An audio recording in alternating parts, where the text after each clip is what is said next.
श्री अकाल।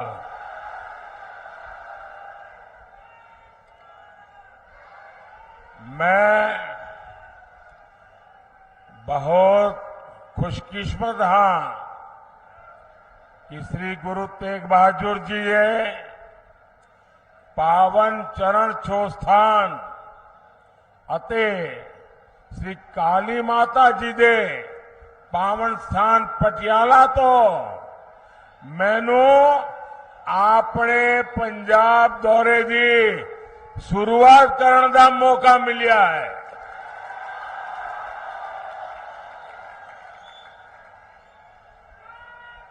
साथियों,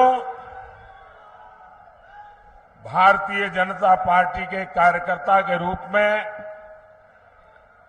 मैंने पंजाब में बहुत समय बिताया है। यहां के खेतों में, खलिहानों में, सड़कों में खूब घूमा हूं। वो दिन मुझे बराबर याद रहते हैं कि साथियों के साथ बारादरी गार्डन में सुबह सुबह टहलना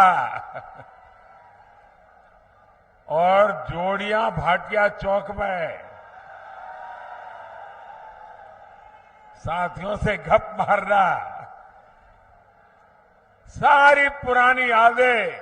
और मैं देख रहा हूं आज मुझे काफी पुराने साथियों के दर्शन करने का भी अवसर मिला है।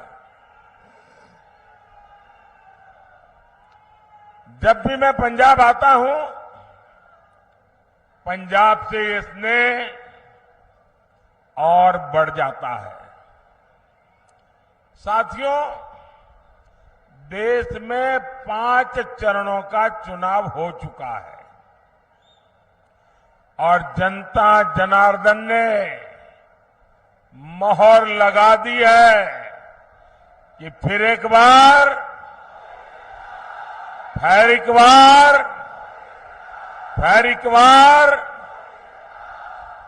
पंजाब भी अच्छे से जानता है कि उसे अपना वोट बेकार नहीं करना है। और आप तो जानते हैं, वोट उसे दीजिए जो सरकार बनाए, वोट उसे दीजिए जो विकसित पंजाब बनाने के लिए प्रतिबद्ध हो, जो विकसित भारत बनाने का संकल्प लेकर चला हो। और इसके लिए जरूरी है फिर एक बार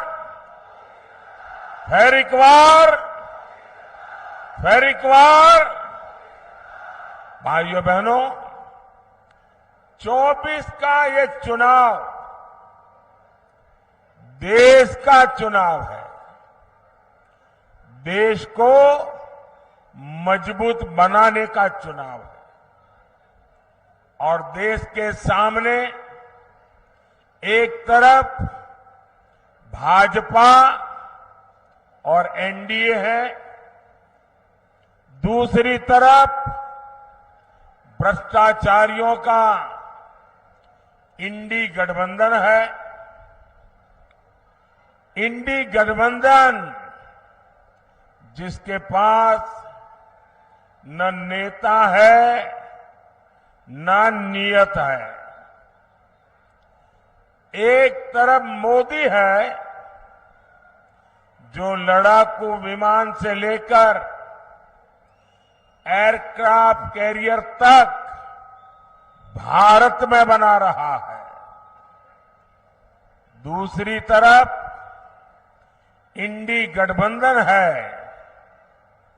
जो लिखित रूप में कहता है कि हमारे परमाणु हथियारों तक को समाप्त कर देना चाहिए। आज बुद्ध पूर्णिमा है। आज ही के दिन, बुद्ध पूर्णिमा के दिन, भारत ने अणु विस्फोट करके अपनी ताकत का परिचय करवाया था। साथियों, एक तरफ आतंकवादियों को घर में घुसकर मारने का साहस, दूसरी तरफ इंडी वाले हैं जो आतंकवादियों के एनकाउंटर पर आंसू बहाते हैं। एक तरफ मोदी सरकार है जिसने 10 साल में 25 करोड़ लोगों को गरीबी से बाहर निकाला है। वहीं दूसरी तरफ इंडी गठबंधन है जो कहता है कि आपकी कमाई, आपके खेत खलिहान का आधा हिस्सा छीन लेगा। इंडी गठबंधन समाज को, देश को बांटना चाहता है, लेकिन मोदी भारत को विकसित भारत बनाना चाहता है। और इसलिए मैं आज पंजाब की धरती पर पंजाब के मेरे भाई बहनों से मैं आज आशीर्वाद मांगने आया हूं। गुरुओं की भूमि पर सर झुका करके आशीर्वाद मांगने के लिए आया हूं। भाई और बहनों, राष्ट्र रक्षा हो, आस्था और संस्कृति की रक्षा हो या फिर देश का विकास, पंजाब ने, सिख समाज ने हमेशा आगे बढ़कर काम किया है। यहां के लोगों ने खेती से लेकर उद्यमिता तक देश के विकास को नेतृत्व दिया है। लेकिन साथियों, कट्टर भ्रष्टाचारियों ने पंजाब का क्या हाल बना दिया है। यहां से उद्योग कारोबार पलायन कर रहा है और ड्रग्स का, नशे का कारोबार फल फूल रहा है। यहां राज्य सरकार का हुक्म नहीं चलता। यहां रेत खनन mafia, drug mafia, shooter gang की मनमानी चलती है। पूरी सरकार कर्ज पर चल रही है। सारे मंत्री संतरी मौज कर रहे हैं और जो कागजी सीएम है उन्हें दिल्ली दरबार में हाजिरी लगाने से ही फुर्सत नहीं है। क्या ऐसे लोग पंजाब का विकास कर सकते हैं?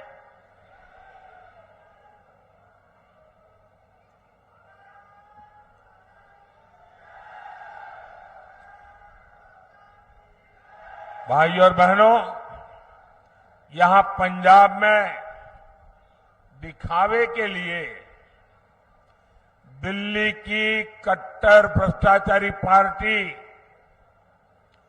और सिख दंगे के दोषी पार्टी आमने सामने लड़ने का नाटक कर रहे हैं। लेकिन सच्चाई यही है कि पंजाब और झाड़ू पार्टियां दो है, लेकिन दुकान एक ही है। यहां के लोग कुछ भी बयान दें, लेकिन दिल्ली में एक दूसरे को कंधे पर उठाकर नाच रहे हैं। और इसलिए मैं पंजाब के लोगों को प्रार्थना करता हूं कि इनसे सावधान रहना है।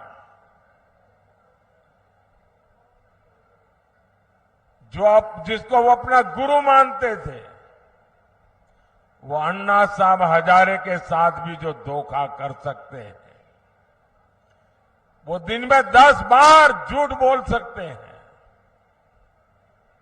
ऐसे लोग न पंजाब का भला कर सकते हैं, न आपके बच्चों के भविष्य के लिए कुछ देख करके जा सकते हैं। भाइयों और बहनों, इंडी गठबंधन को न विकास की परवाह है और न ही हमारी विरासत की चिंता।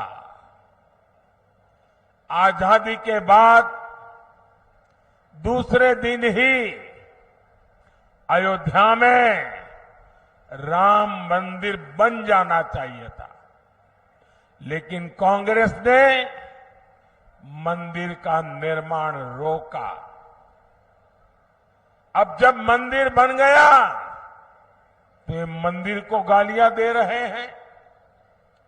आज दुनिया भर से श्रद्धालु अयोध्या पहुंच रहे हैं और उनका स्वागत महर्षि वाल्मीकि के नाम पर बना हवाई अड्डा करता है।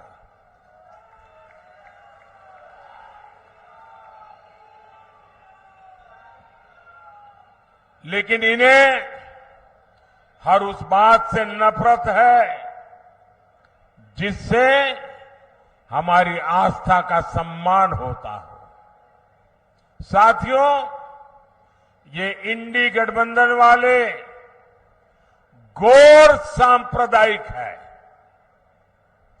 ये गौर जातिवादी है, ये गौर परिवारवादी है। सत्ता के लिए ये किसी को भी धोखा दे सकते हैं। साथियों, यही कांग्रेस है जिसने सत्ता के लिए देश का बंटवारा किया और बंटवारा भी ऐसा किया कि 70 साल तक हमें करतारपुर साहिब को दूरबीन से दर्शन करने पड़ते थे और हर कोई इंसान अपमान महसूस करता है। मैं कांग्रेस वालों को कहता हूं कि जब बांग्लादेश की लड़ाई हुई 90,000 से ज्यादा पाकिस्तान के सैनिक सरेंडर कर चुके थे। 90,000 से ज्यादा पाकिस्तानी सैनिक हमारे कब्जे में थे। हुकुम का पत्ता हमारे हाथ में था। और साथियों, मैं विश्वास से कहता हूं, अगर उस समय मोदी होता,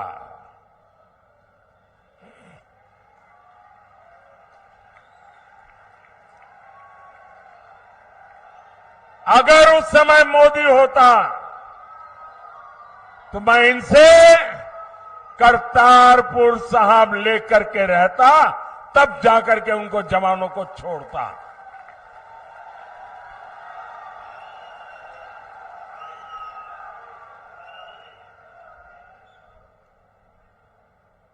वो तो नहीं कर पाए, लेकिन मुझसे जितनी सेवा हो सकी, क्योंकि गुरुओं की सेवा इससे बड़ा कोई धन भाग्य नहीं होता है। आज करतारपुर साहिब कॉरिडोर आपके सामने है। हमारे सभी श्रद्धालु गर्व के साथ वहां जाते हैं। साथियों, हमारी सरकार ने लंगर को टैक्स से मुक्त किया। ये पहले भी ये सरकारें कर सकती थी। पहले हरमंदिर साहब में विदेशों से भक्त चंदा नहीं दे पाते थे। बार बार यहां से मांग उठती थी। दिल्ली में बैठी हुई सरकारें सुनने को तैयार नहीं थी। ये मोदी ने आकर के इसके नियमों में छूट दी और आज हमारे हरमिंदर साहब की सेवा दुनिया के किसी भी कोने में रहकर कोई कर सकता है। श्री फतेहगढ़ साहिब तो साहबजादे के शौर्य और शहादत का साक्षी रहा है। ये मोदी सरकार है जिसने साहबजादों के शौर्य के लिए समर्पित वीर बाल दिवस घोषित किया। और कुछ लोगों को समझ नहीं आ रहा है कि वीर बाल दिवस घोषित करने का मतलब क्या होता है। मुझे दुख है कि पंजाब में भी ऐसे लोग हैं जिनको इसकी कोई समझ नहीं है। पंजाब के अंदर इस महान त्याग तपस्या के लिए मैं पंजाब में रहा हूं। कई दिनों तक हमारी माताएं बहनें, हमारा परिवार व्रत रखता है, जमीन पे सोता है। कितना महत्वपूर्ण श्रद्धा का विषय है। लेकिन हिंदुस्तान में केरल में जाइए, उनको कुछ पता नहीं। तमिलनाडु में जाइए, कुछ पता नहीं। आसाम में जाइए, कुछ पता नहीं। इतना बड़ा त्याग और बलिदान और मेरे देश के लोगों को पता नहीं है। ये मुझे बहुत खटकता था। मैं चाहता हूं हिंदुस्तान के हर बच्चे के दिल दिमाग में साहबजादों का बलिदान हमेशा हमेशा रहना चाहिए। किसी भी बालक मन के लिए इससे बड़ी कोई प्रेरणा नहीं हो सकती। और इसलिए हमने वीर बाल दिवस के रूप में पूरे हिंदुस्तान में हर स्कूल, कॉलेज, गांव कार्यक्रम करने की परंपरा खड़ी की है। अगर पंजाब के लोग भी इस काम को न समझ पाए तो इससे बड़ा चिंता का विषय क्या हो सकता है। आपको याद होगा अफगानिस्तान में हमारे सिख परिवार संकट में थे। हम सभी को सुरक्षित वापस लाए। हम गुरु ग्रंथ साहब के स्वरूपों को भी अदब के साथ मेरा मंत्री जाके सर पे सम्मान के साथ लेकर के आया। साथियों, ये प्रधानमंत्री की बात छोड़ दीजिए, मेरा तो आपसे खून का नाता है। गुरु गोविंद सिंह जी के जो पहले पंच प्यारे थे उसमें मेरा एक द्वारिका का पंच प्यारों में था जी। मेरा आपसे खून का रिश्ता है। इतना ही नहीं, आज अगर जामनगर में जाएंगे तो वहां जो सबसे बड़ा अस्पताल है वो गुरु गोविंद सिंह जी के नाम पर है, जिस जामनगर जिले में द्वारिका पड़ता है। लेकिन आप तक ये सत्य पहुंचाया नहीं जाता है। आपको जान करके खुशी होगी और कभी फुर्सत मिले तो लखपत जाके आना। गुरु नानक साहब वहां विश्राम किया था। वो गुरुद्वारा भूकंप के अंदर क्षतिग्रस्त हो गया, करीब करीब ध्वस्त हो गया। मैं मुख्यमंत्री था, मैंने कहा मुझे वैसा ही गुरुद्वारा बनाना है जो गुरु नानक देव जी के समय के साथ। अब मेरे पास उसके लिए बनाने वाले लोग नहीं थे। मैंने देश भर में खोजा, उसके लिए मैं मिट्टी लाया, उन आर्टिजन को लाया जो बना सकते थे। और आपको खुशी होगी, आज कच्छ के रेगिस्तान में आखिरी गांव में लखपत में मैंने वो गुरुद्वारा वैसा ही बना दिया जैसा पहले था। और आज उसका मैं विस्तार भी कर रहा हूं। वहां कोई वोट नहीं है। ये वोट के लिए मोदी नहीं करता है, श्रद्धा है इसलिए कर रहा है। गुरुओं के त्याग बलिदान के प्रति ये सर झुकता है मोदी का, इसलिए कर रहा है।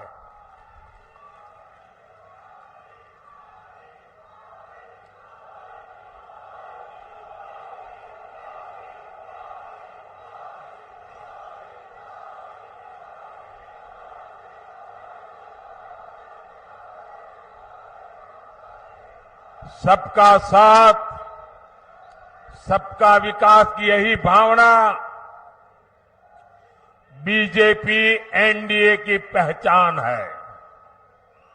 भाइयों और बहनों, इंडी गठबंधन वालों के लिए अपने वोट बैंक का तुष्टीकरण ही सबसे बड़ा लक्ष्य है।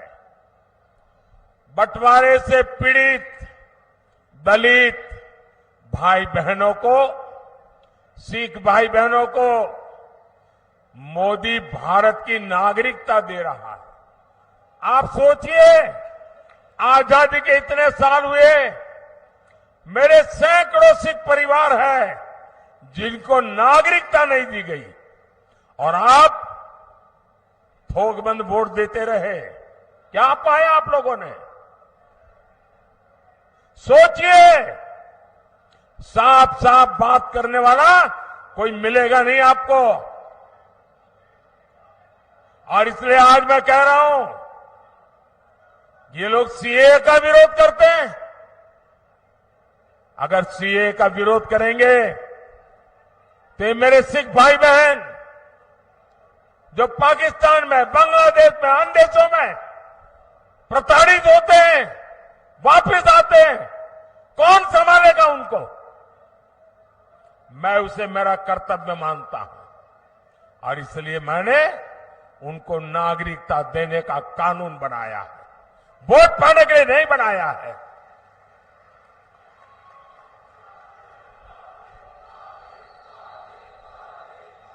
और ये इंडिया अलायंस वाले देख लीजिए, सीए के नाम पर दंगे कराए और ये आज भी कह रहे हैं कि वो वापस आएंगे तो सीए को खत्म कर देंगे। आप मुझे बताइए, क्या बंटवारे के पीड़ित सिखों को भारत की नागरिकता देना गलत है क्या? देनी चाहिए कि नहीं देनी चाहिए? मोदी सही कर रहा है कि नहीं कर रहा है? साथियों, गुरुओं ने हमें सामाजिक न्याय की सीख दी है। इसलिए भाजपा दलितों, पिछड़ों के सच्चे सामाजिक सशक्तिकरण पर बल दे रहा है। मोदी ने देश और दुनिया में बाबा साहब आंबेडकर को समर्पित पंचतीर्थ बनाए हैं। संत रविदास के अनुयायियों का तो बार बार मुझे बनारस में स्वागत करने का अवसर मिलता है। और अभी मध्य प्रदेश में जहां हमारी सरकार है, संत रविदास जी का भव्य मंदिर बना रहे हैं हम। काशी में संत रविदास जी की जन्मस्थली का विकास किया जा रहा है। गरीब का बेटा हर गरीब की चिंता करता है। हर जरूरतमंद को मुफ्त अनाज मिलता रहेगा। इसके लिए मैंने मुफ्त राशन की योजना चलाई है। मोदी 5 लाख रुपए तक के मुफ्त इलाज की सुविधा दे रहा है। मोदी ने जल जीवन मिशन शुरू किया है ताकि आपको घर में नल से शुद्ध पानी मिले। इससे प्रदूषित पानी से होने वाली अनेक घातक बीमारियों से हम बच पाएंगे। साथियों, पंजाब को 5 नदियों का आशीर्वाद मिला है। यहां के किसान मिट्टी से सोना पैदा करते हैं, लेकिन ये इंडी वाले किसानों से भी झूठ बोलते हैं। इन्होंने किसानों से एक वायदा किया, पूरा नहीं किया है। ये भाजपा है जो किसान कल्याण को प्राथमिकता देती है। बीते 10 साल में पंजाब से गेहूं और धान की रिकॉर्ड खरीदी हुई है। 10 साल में हमने एमएसपी में 2.5 गुना वृद्धि की है। यहां पंजाब के हर किसान को पीएम किसान सम्मान निधि के करीब 30,000 रुपये, एक एक किसान को 30,000 रुपये मिल चुके हैं। केमिकल खेती से धरती मां को बचाने के लिए हमारी सरकार नेचुरल फार्मिंग पर जोर दे रही है। साथियों, भारत तभी विकसित होगा जब पटियाला जैसा हमारा सेंटर विकसित होंगे। आने वाले 5 साल में भारत एक बड़े मैन्युफैक्चरिंग हब बनने की तरफ आगे बढ़ रहा है। इसका सीधा लाभ पंजाब को और पटियाला जैसे शहरों को होने वाला है। हमने एजुकेशन सेक्टर को विदेशी संस्थानों के लिए खोल दिया। इससे विदेशी यूनिवर्सिटीज भी देश में कैंपस खोल रही है। इसका लाभ भी पटियाला जैसे एजुकेशन हब को होगा। ये तो स्पोर्ट्स का एक बड़ा सेंटर है। मोदी का संकल्प भारत को खेल महाशक्ति बनाने का है और 2029 जब यूथ ओलंपिक होगा, 2036 जब ओलंपिक होगा, भारत तैयारी कर रहा है ये ओलंपिक हिंदुस्तान की धरती पर हो। और इसलिए खिलाड़ियों और स्पोर्ट्स इंफ्रास्ट्रक्चर पर इतना खर्च किया जा रहा है। भारत में ओलंपिक्स हो, इसके लिए हम पूरी तैयारी कर रहे हैं। इससे देश में स्पोर्ट्स इकोनॉमी का निर्माण होगा, नई नौकरियां, नए रोजगार बनेंगे। भाइयों और बहनों, 1 जून को आपको विकसित पंजाब के लिए, विकसित भारत के लिए वोट करना है। पटियाला से परिणीत कौर जी, फतेहगढ़ साहिब से गेजाराज वाल्मीकि जी, संगरूर से अरविंद खन्ना जी, भटिंडा से परमपाल कौर सिद्धू जी, फरीदकोट से हंसराज हंस जी को ज्यादा से ज्यादा वोट से विजयी बनाए। और आप जब इनको वोट देते ना, वो वोट सीधा सीधा मोदी के खाते में जाता है। और इसलिए मैं आज पंजाब की धरती से, मेरी ये पहली चुनाव सभा से सभी पंजाब के नागरिकों को आग्रह करता हूं कि हमें पंजाब को बदलना है। हमें पंजाब को नई ऊंचाइयों पर ले जाना है। हमें पंजाब को वो पुराना गौरव वापस लौटाना है। और ये काम सिर्फ और सिर्फ भाजपा कर सकती है। मैं आपका साथ चाहता हूं, मैं आपका आशीर्वाद चाहता हूं और मैं आपको वादा करता हूं, ये मोदी की गारंटी है। आपका सपना ये मोदी का संकल्प है। मेरा पल पल आपके लिए, मेरा पल पल देश के लिए 24/7 फॉर 2047 ये मोदी की गारंटी है। मेरे साथ बोलिए, भारत माता की भारत माता की बहुत बहुत धन्यवाद।